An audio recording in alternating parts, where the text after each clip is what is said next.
Hey, Ricky, nice to meet you. Nice to meet you. I know a lot of the guys that cover recruiting talked to you throughout the whole process, but for those of us who didn't, could you just talk about, explain, how interested you were in Florida State from the beginning and what led you to sign with the Seminoles? Florida State was my first offer.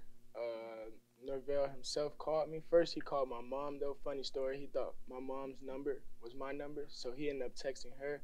But then he ended up calling me. And from the start, they really showed me a lot of love. They was really, like, on top of me. And not just me, they were on my family also.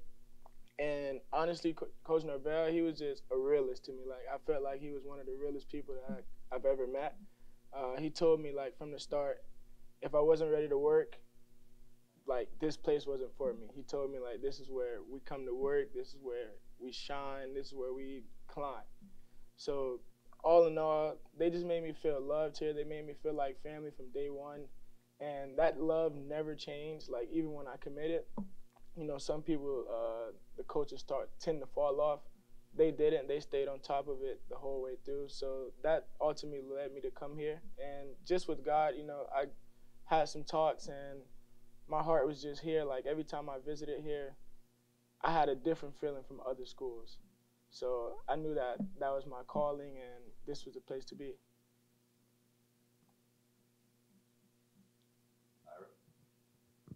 I know you have the ability to play multiple positions, but was it important to you to play corner, and how was that even a discussion during the process? So really, from a young age, I always liked playing offense, but I also was like a defensive player. I loved to hit. I always thought I was going to grow up and become a receiver. My 9th and 10th grade year, I played receiver, and then that's when I started to transition to safety. My 10th grade year, I played safety. 11th grade year, I ended up making a transition in the corner, and it really wasn't my decision, honestly. My stepdad felt as though it was important for me to move the corner because he felt as though I would get a lot more looks at it, being as though at safety it's a lot of drop coverages. So he felt like he wanted me to showcase my skills a little more. So I ended up making a transition in the corner, and honestly, it was like one of the best decisions I made. It's probably the hardest position on the field, in my opinion. And that's where it just allows you to showcase your skills, showcase how much you're working, your work ethic. It just shows your character and your confidence. Got one on Zoom here from Chris Nee. Hey, Ricky, hope you're doing good, man. Yes, sir. For corner, what's the biggest jump from the high school ranks to the college ranks, and what have you heard from the guys in that room that are more veteran than you about how to get prepared for that? At the corner position, honestly, it's a lot more faster. Everything's a lot more faster. Guys are more stronger, more physical. And talking throughout the team, it's just about being confident. You can't never let anyone break your confidence. And I think that's a big piece of my game. I'm very confident in myself. I'm very confident in my skills. So when I go out there and I may lose a rep, you don't win them all. It's what happens on the next rep. It's what you do after that rep. That shows your character. That shows how tough you are. So really it's all a mind thing at corner. To be a good corner, you also have to have a tough mind. What was your relationship like with Coach Surtain? Did you know him at all before the recruiting process, and what do you like about him? I didn't know Coach Surtain personally, but I knew of him. He's one of the greats. My relationship with him now is that's my guy, that's my main man. We joke a lot, We definitely work hard in practice. We do a lot of study sessions when we can. And if it's not with him, it's with my Coach Drew. So Coach Surtain, he really played a big part also in my recruiting process. Because when I was looking at, who would be coaching me throughout the year, you got to look at who's your position coach. You got to look at his accolades, the things he's done. And all of it speaks for itself. So I thought there was no better person than to coach me than him. Hey, Ricky, it seems like you got a special chain on. Can I ask about that? Who is that on your chain? It's my auntie. Her name is Shakayla Montgomery. She passed in 2021 due to cancer. She was a fighter. She was a warrior. She ended up beating it, but then it came back and spread to her liver. So honestly, I wear her every day. I wear her around me. On the back of it, I have little words in writing, and then a dove. It says, "Long live Kayla." So really, she's my inspiration. She was one of she is life. She's like full of life. She was full of life. She was amazing. Like you would go by her and she would definitely make you smile. There's no way that if she was in this room today, she'd have the whole room laughing. She was funny. She was just loving all around. She has 2 sons right now, like who plays football as well, my first cousins. And really we've grown together a lot because we grew up together. She also has 2 other kids. But we've grown up together and we've gotten closer due to her because she was like a big inspiration to us. She was always pushing us, letting us know how great we could be. And now we're all on a high collegiate level.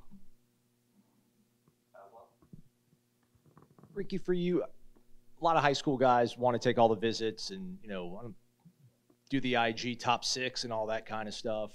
For you, how just important really was that first offer? Why was that so important for you? And what is it about the way you carry yourself that you kind of approach the whole recruiting thing very straightforward and businesslike? Honestly, I didn't have like, you know, some kids, they come in 9th grade, 10th grade, 11th grade, big high recruiters, 5 stars. As soon as they get to school, they get offers, all these things. My 9th through 11th grade year, I didn't see an offer. I barely talked to coaches. So when I first got that offer, like, it felt amazing to me. It felt like I finally accomplished things. Because I'm not going to lie, there was definitely some nights where, like, I was breaking down, like, figuring out, like, if this doesn't work out, what's going to be next. But ultimately, like, with my support team is amazing. All my friends, my family, especially my mom. My mom is a big person. Like, she's definitely a big help. She's done it all for me.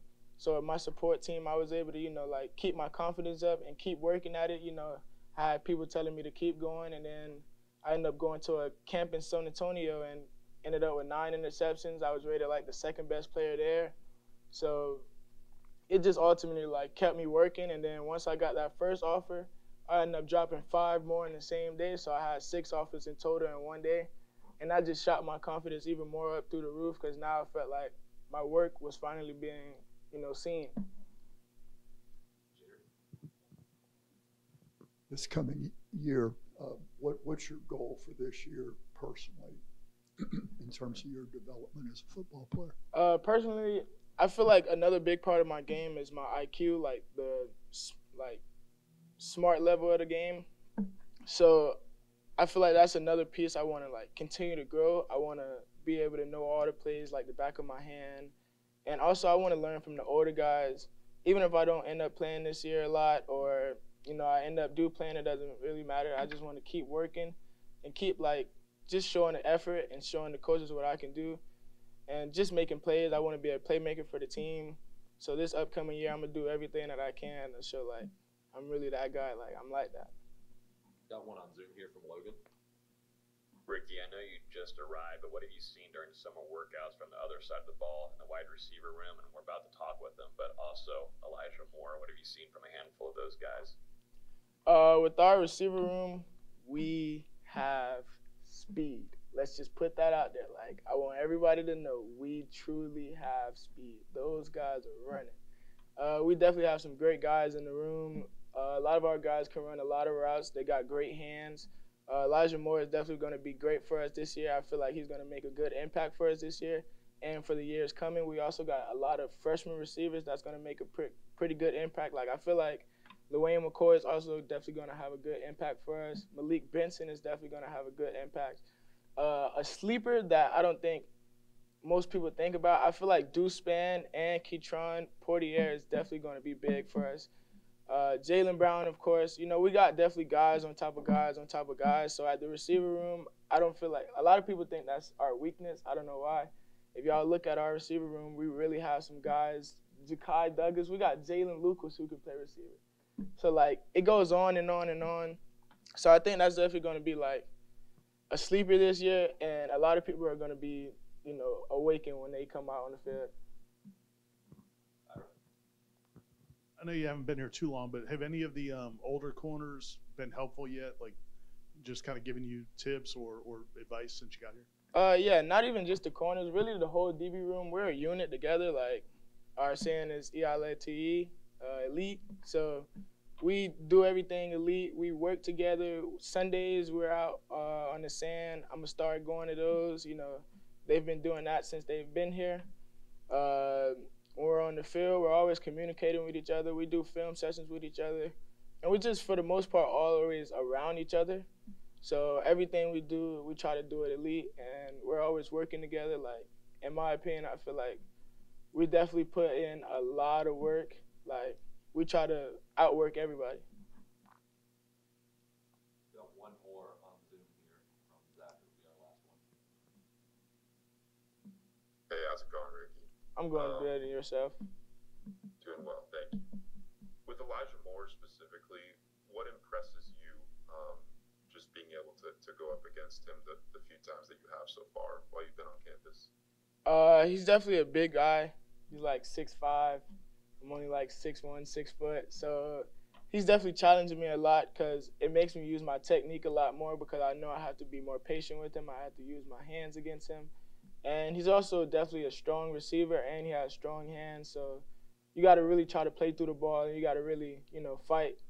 And it's been good going up against him. I feel like we're definitely giving each other work. We're making each other better. And that's going to be an all-year thing. Every receiver, every corner, we're all going to work each other. And we're going to make sure that we're coming out on top, trying to be the best that we can be so that when the season comes, we put everybody on display and show that we got some real deal gangsters on the team. Awesome. Thanks, Ricky. No problem. Appreciate it. Thank y'all.